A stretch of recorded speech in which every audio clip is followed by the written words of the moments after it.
Welcome back to the Shatterproof Entrepreneur. I am your host, Scott Reeb. Today, we're honored to have Alex Penduck with us, a multifaceted leader in the insurance industry, a dedicated pastor, and the author of the new book, The Christian Business Leader.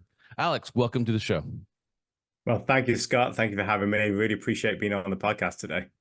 Hey, it's my pleasure. Always fun meeting new authors, and you've got an interesting vocation and some history, and then the new book, and I'm excited to introduce that to the audience. So kind of tell us kind of your background and then lead up to what you're doing now. Yeah, absolutely. So obviously not from the United States, originally born in England and moved over when I was 26, chasing a girl. Thankfully, I'm still with that girl and have a family with her now. So that was a good move. But born in a pastor's home and really followed that role of just a vocational ministry for most of my life. But played kind of bivocational roles. So came out of college and was in the banking industry, was in the recruiting industry, and then really went full-time vocational industry. Then 2010, we planted a church, and we couldn't afford to live on a church planter's salary. So I went into the insurance industry and kind of played in both those worlds. And I've been in both those worlds since 2010, and it's just been a really great experience of being in the marketplace and also in the church as well. Okay, and so in the church, what is your title? Yeah, so I am what we call the Kingdom Builders Pastor at the church that I'm at right now. It's called Freedom Church.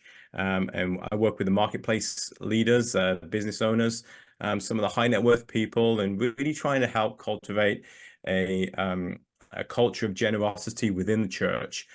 Prior to that, I was a church planter, lead pastor for 10 years, and just really felt God calling us away from that in 2020. And so I've been in this role at Freedom now. It's coming on a year, it's going to be coming on a year in September. But yeah, just working with those marketplace leaders and it's been a really good fit, especially with my experience in the marketplace and then also the experience in the church. We say I can speak two languages. I can speak churchese and marketplace as well. Yes, perfect. And that's makes you perfect for this show, because that's what we're trying to do, is present both sides of that you can be in the marketplace as a lay minister and make a difference for the kingdom. So do you spend time teaching the marketplace, the business owners, entrepreneurs, what it looks like to be a Christian in this world? Yeah, so all the above. So the first part of the role of the church is to cultivate a culture of generosity. What does that actually look like to be generous? And so often the speed of the vision of the church goes at the acceleration of what we can fund the church. So that's the primary role. But then coming out of that, it's really trying to help disciple a lot of the business leaders and the marketplace leaders. So many of them are so busy. A lot of them are traveling. And so the traditional being a small group at church, go through some discipleship classes doesn't work for a lot of marketplace leaders. So we have to think outside the box and really think, okay, what is the rhythm of the marketplace leader? And then how to disciple them in that way. So it's a lot of lunches, it's a lot of coffee with time with people. It's recommending books, going through things, a lot of virtual as well. Because really the rhythm of the church doesn't always fit the rhythm of the marketplace. And so for a lot of leaders, they kind of feel, well, I want to be part of the church, but I don't have the bandwidth or I don't have the time in the week to be able to be part of that. So a lot of that role is just trying to help those marketplace leaders navigate that and tell them it's okay. You don't have to be at the small group every Tuesday night. We know you're traveling, you've got things. Jesus isn't mad with you if you're not at the small group. So, that's a lot of the things that we kind of do. Yeah. So yeah, that's interesting. Yeah. Cause, yeah, even my schedule doesn't allow me to do that anymore. When I had young kids at home, I didn't travel as much, but now that we're empty nest, I'm speaking out of town as much as possible. And so, yes, sometimes that's on a night that if I were home, I would be at a small group, but it doesn't, yeah, this doesn't work on a weekly basis like it did when we had more of a set schedule at home. So so I get that. And you kind of feel disconnected from the church. Do Have you been able to form some sense of community between the other business owners, entrepreneurs that are a part of your program? Yeah. So what we do each week, we send out weekly devotionals every Tuesday morning to the whole team and what we call the Kingdom Builders team. So that goes out to them, and just the feedback from that is great. It's geared towards them. It's not just some random, yeah, devotional that you would Yeah. buy off the shelf. It's really geared towards marketplace leaders. So they really, really help that. And then we just incorporate other events within the church. One of them, for example, in August, we're going to host the Global Leadership Summit. So we're going to be hosting that, Oh, bringing the marketplace leaders and their friends in as well. And then the goal of that is then to help in the fall launch some business groups. So, some groups for business women, some groups for some businessmen, and then go through some books together, go through some mastermind things as well if they want to do that. yeah. So it's really kind of trying to encompass as much as we can within the space that we're allowed to, and that people really have the time for as well. That's really cool because so many of the masterminds that I've been a part of, they've they've been great, and I've been able to get some really great things out of them, but they don't really approach anything from a Christian worldview. And Right. so that would be really nice to be a part of a group that just starting out, everyone's kind of heading in the same direction, not just from a financial and business standpoint, but from a life view. That's really great. You, So you're you a- mentioned, you're absolutely right there. Yeah, so I've been part of a men's Christian business group for the last 4 years. We meet once a month, and these guys have become like brothers to me, and they've helped me make some of the major decisions in my life, some major business decisions.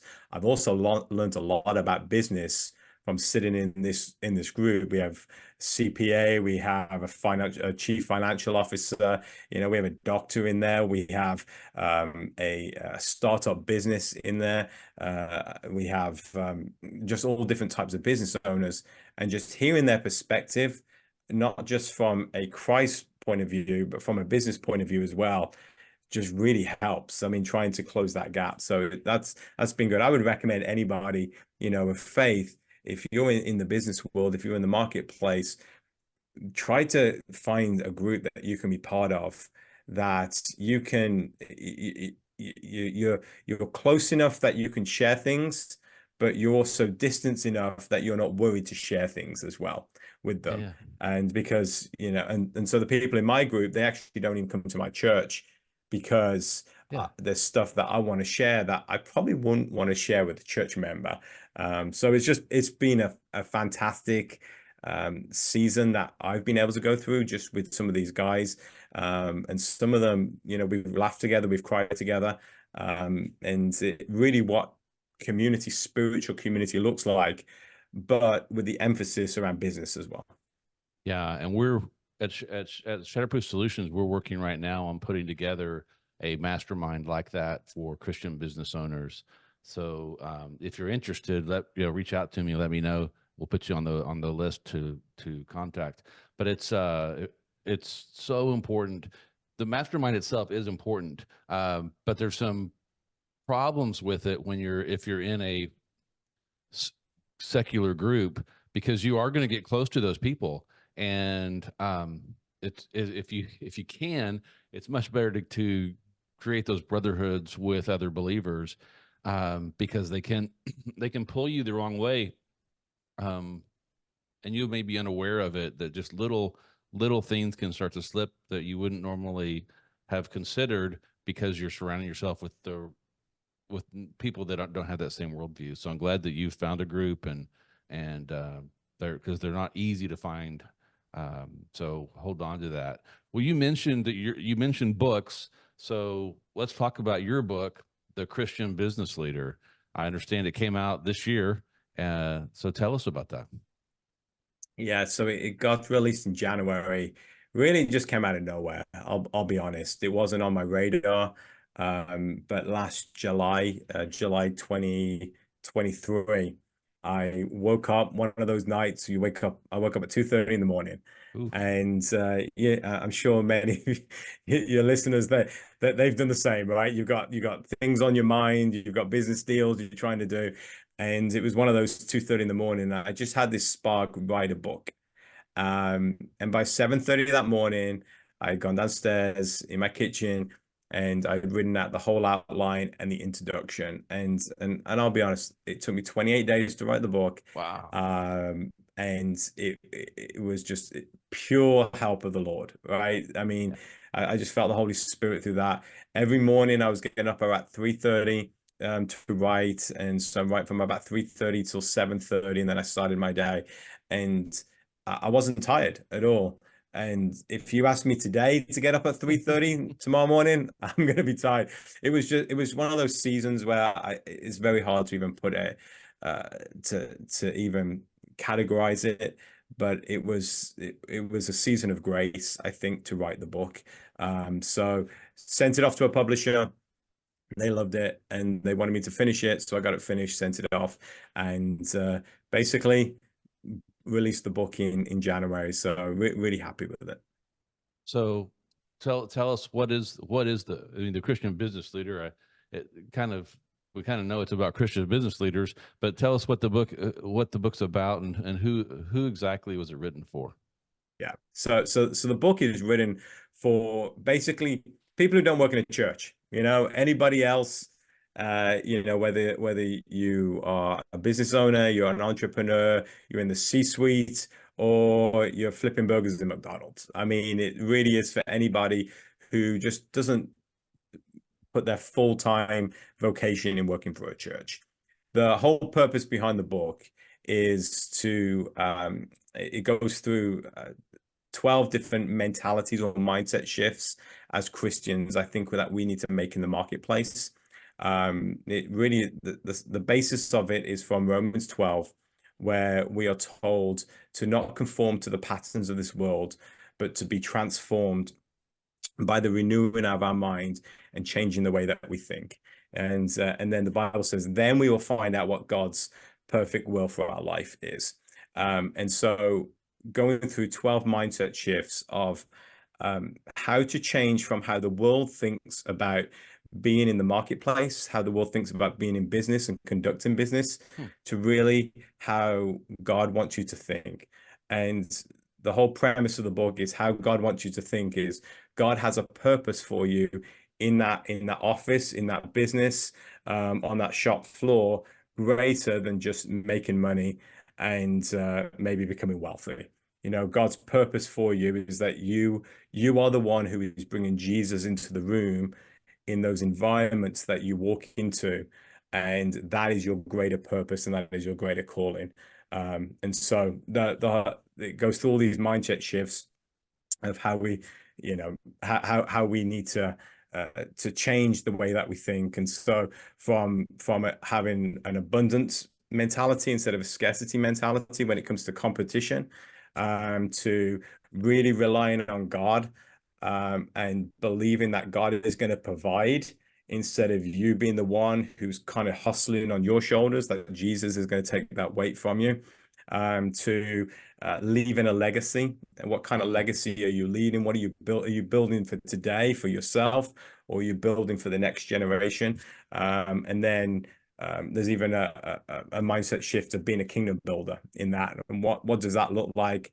That looks like what we are building today isn't for our own benefit, it's to build the kingdom of God. So it's kind of all on that line. I would say I wrote the book how I like to read books. And so I see a 300-page book and I'm just like, I think I'm going to get like halfway through that book and I'm not going to finish it. I've got one right now on my bookshelf I was asked to read, and it's just so hard. It's such a slow read and I'm halfway through it and I'm trying to persevere to get through. So the book is less than 200 pages. It's an easy read, short chapters. You could read the chapter in 15 minutes. And so that's how I like to read books. So that's how I Okay. wrote the book. Yeah, me too. And I look forward to reading it. Are you utilizing that book in your kingdom ministry? Yeah, so firstly, we handed out to everybody in our Kingdom Builders team at church, and so everybody got that. And we are people of actually we've got some small groups that are going through that in the fall, which I'm really happy. And one story, I got a text message from one of my friends the other day, who's in one of the groups I'm in, and he was having a really hard time with his business. He's making a lot of shifts, a lot of changes, and he just dropped me a text message and said, hey, rereading this chapter again, I need this today.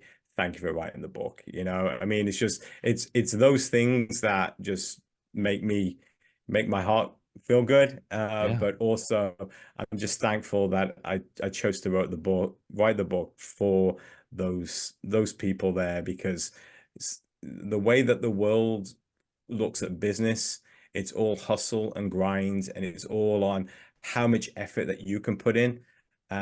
Whereas as believers in Jesus, it really is all what Jesus has done, not what we do. And when we become obedient to him, then he's the one who takes the weight, right? And so there's this chapter called the grace mentality, of living in grace, not living in the curse of sin. And the whole curse of sin, where if you remember back to the Garden of Eden, that when Adam and Eve sinned, the curse on Adam would be that what he would work, and that it would be by the sweat of his brow, right? It would be hard work, and it would be sweat work.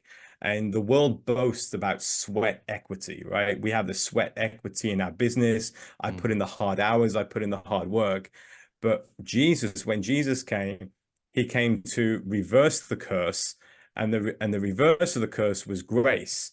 And Jesus says that I will take that heavy burden off you, and I will give you rest, and I will make it easy for you, right? So the whole shift in the grace mentality is it's not how hard things should be.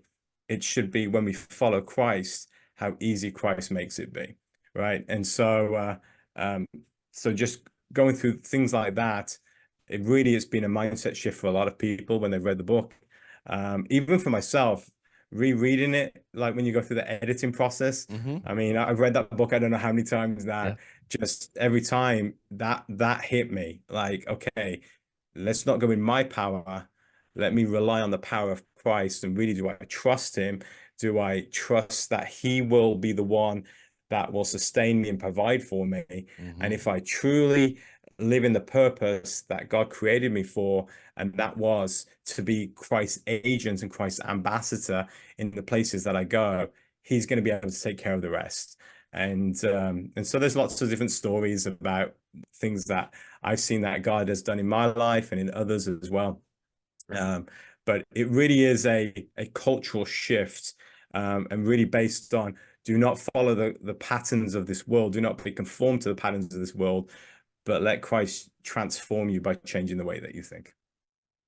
Hey there, it's Scott Reed, cutting in for a quick moment. If you're enjoying the podcast and finding value in our discussions, you're going to love the Access Plan. It's designed for entrepreneurs like you, offering unlimited legal advice without the worry of high hourly fees. With the Access Plan, you can get the legal support you need at a flat monthly rate, so you can focus on growing your business with confidence. Head over to reblaw.com/access to learn more and join Access now and get busy shatterproofing your business. Now let's get back to our amazing guest. Powerful. So let's shift to now. You're in the insurance industry. So do you have your own agency?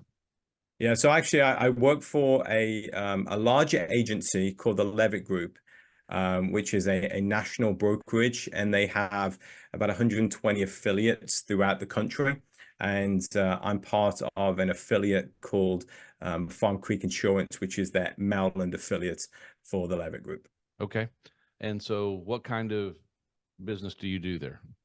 Yeah, so we sell property and casualty insurance. Okay. So commercial insurance, general liability, property insurance, and then also home, auto, personal insurance as well. Okay. And so,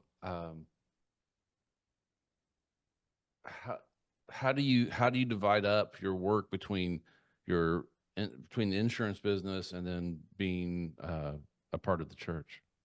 Scott, that is a great question. I really don't know. It just So kind of flows. it flows. So I found out very early when I was church planting, I found out very early on that there's no such thing as balance. Once something is in balance, something comes along and knocks it out of balance very quick. And people who try to live their life in balance, I want to balance this and that, it's impossible. One thing is always going to take precedence over the other. So what I found very early was, instead of trying to live in balance, to live in rhythm.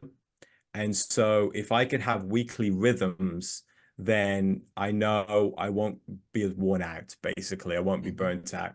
And so it's just like if you start running. And I don't run much anymore because I played a lot of soccer when I was younger. My knees and my ankles don't allow it. So maybe once every other week. So I can't run, but I used to love to run. Me too. And when you start running, you get about 30 seconds in, and the thought comes, "Oh, my life, what have I done? Why don't I stop now? Because I think I'm going to have a heart attack," right? Yep. And it's just, but once you start running for a few minutes, you start getting into a rhythm. And once you get into a rhythm, you don't feel the pain anymore. You don't feel your heart like about to give away. You don't feel your lungs panting for breath. And before long, they say that you get into this runner's high. I don't know how many miles you need in before you get to a runner's high. I don't think I ever got there. More than I but run. I did get into a rhythm. And there was nothing high at all about running. It was a low all the way through. But you get into this rhythm where suddenly you're making inroads, and you don't realize how far you've come in a short amount of time because your mind goes elsewhere, right? This rhythm. I found the same with work. If you don't have a rhythm to your work, then it's going to get you bogged down. You know, the old saying is, if you want something done, ask someone who's busy to do it for you, and they'll get it done. It seems like the busier people get, the more effective they become. And I think it's just that they've learned how to do rhythm. So one thing that I did when I was lead pastoring is I would have a rhythm of when I'd write sermons. And so there were certain days, no matter what happened, this was my preparation day, this was my writing day, this was my editing day, right? Then this was my meeting day. And so I would get into these rhythms each week, and they just helped to really let the work not become a strain, but keeping that joy in all that we did. Okay. And so, I mean, so you're prospecting for business just like all the rest of us are. Absolutely. Yeah, absolutely. Making cold calls, going to network events, you know, sending emails, even though email doesn't work as much as it used to anymore, you know, on LinkedIn a lot, prospecting, you know, using the same tools as everybody else. Absolutely. Yeah. Yeah. So, and you've been doing that for more than a decade, is that right? Yeah, so 2010 when I joined in the insurance industry. Wow. And so yeah, it's over 14 and a half years been doing it. That's great. So you said you're in the Maryland area? In the Maryland, yeah, and just north of Baltimore where I am. Okay. Well, I ask everyone on the show, and you're not going to get to skip this, is what's your definition of a shatterproof business? So a shatterproof business, I think, is what it's built on. Okay, what are the values of that business? If it's just to make money, to turn a profit and become bigger, it's going to fail. There's nothing to stand on that. What are the foundations? What are the pillars that business is built on? And what is the purpose of that business? You know, so I think if someone can define what their values are, and they stick to those values, it's going to be very hard for that business to shatter and break, because your purpose isn't going to be dictated by the market as much. It's dictated by the purpose of the actual business and what it's there for. So I think values are just so important. I've learned them in my own life. I've learned them in business as well. And the longer I've gone on in the insurance world, the more I've become so selective in what I will and will not do. And just because some things stand with my values, some things don't. And I know what I'm good at. I know what I'm not good at. But just keeping those values, keeping that structure constant, because the market's going to change. And in the insurance industry right now, we're going through what they call the hard market. It's the worst market in a generation for the insurance companies. There are companies right now who, national companies, won't even write new business at the moment because there's been so many losses through all these natural disasters and increased costs of building materials and cars. And so right now, there's a lot of people in the insurance industry who is panicking because it's not like it was. And so things have shifted. But if you're rooted in your values and the purpose of why your business exists, and the good values, then you know that this market's going to change eventually, but your business is still going to stand strong.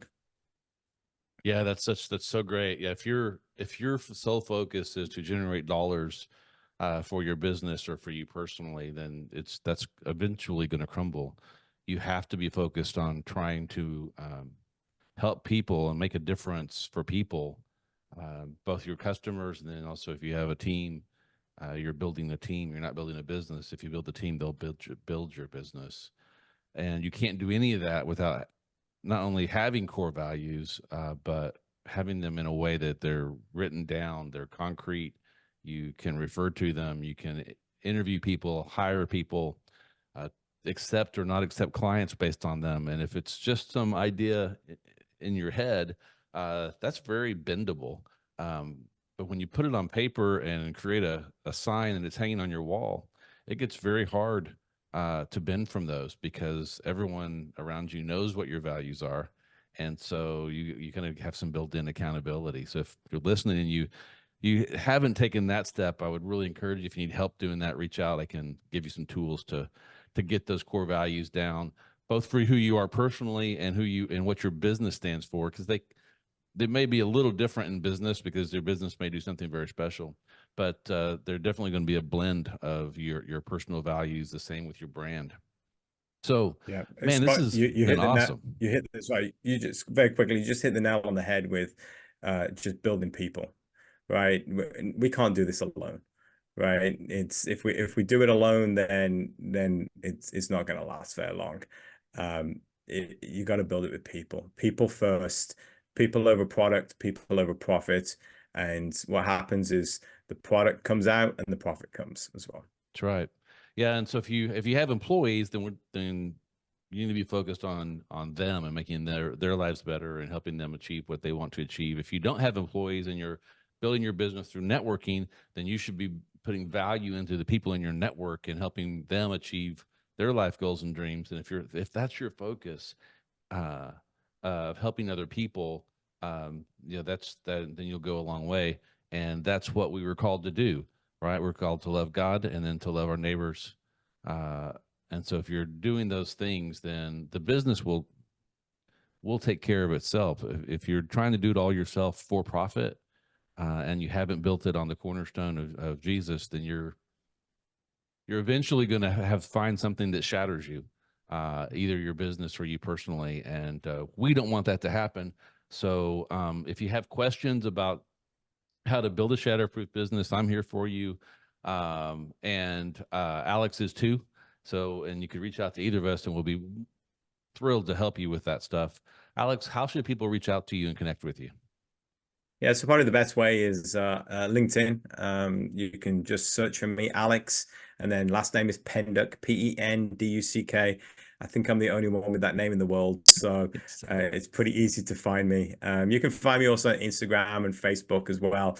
No, I don't do much business on that. That's mainly just family stuff. My wife posts a lot, so she tags me a lot in those things as well. But LinkedIn is the best place. And then for the book, you can get the book anywhere books are sold: Amazon, Walmart, Barnes and Noble. There's a Kindle edition out there as well if you don't like actual paper books and you want electronic as well. But yeah, anywhere books are sold. Yeah, so go get Alex's book and dig into becoming the Christian leader that we're all called to be, as we both all try to build the kingdom together. Alex, thank you so much for being on the show. Before we wrap up, I'd like to offer you a blessing.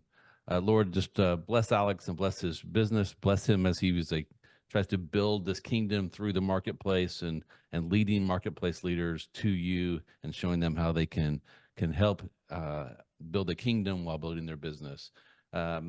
If you've enjoyed the show, I just ask you to like and subscribe it. I think this has been a valuable conversation and hope you have too. Until next week, stay Shatterproof. Thanks.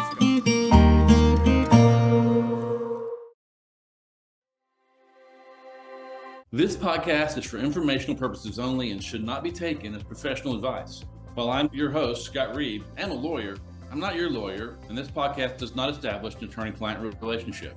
The views expressed by my guests are their own and not mine, and they may not even reflect the opinion of the Shatterproof Entrepreneur Podcast. So we strive to provide valuable and accurate content, but we make no representations as to the accuracy, completeness, or suitability of any information to your particular situation, and won't be liable for any errors or omissions for the application of them. Always consult a professional or in the respective area that we've discussed before making any personal or business decisions.